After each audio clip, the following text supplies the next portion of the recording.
近日啊，彰化溪湖分局的警察因为抓了唔对人，害一个17岁少年家规个面是摔甲流血流滴。我哋警方敢若是甲所长记新界一记，说是去互民众批评讲安尼发了伤轻。彰化县警察局宣布佮加重处分，抓人的这3个警察拢按照业务过失伤害来上班。少年啊，骑脚踏车准备要转去，向向互一台轿车砸落来。落车人讲无2个月就要动手抓人，其实因是彰化溪湖分局保险分组所的所长甲员警，毋过少年毋知因是警察，就是对方要绑票，伊换身就走。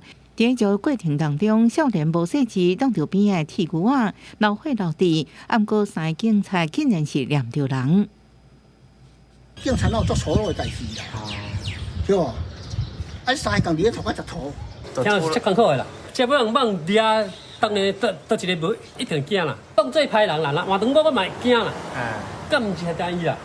警方念着人，佮害少年面受伤天17针，虽然少年家属事后真低调，毋过当地民众甲厝边拢为依法冤枉，批评警方做代志真凊彩。警方事后解释，并毋是办案念着人，只是顺路拿查。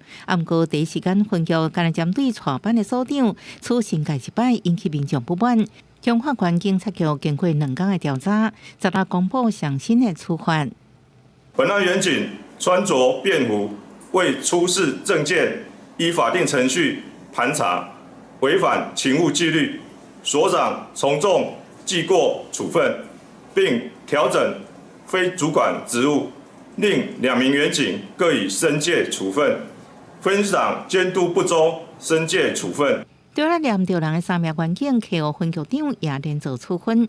员警执行职务造成民众伤害，也照牵涉业务过失伤害，移请彰化地检署依法侦办。彰化县警局表示，会将法院警执法定事甲观念，防止同款意外佮发生。记者综合报道。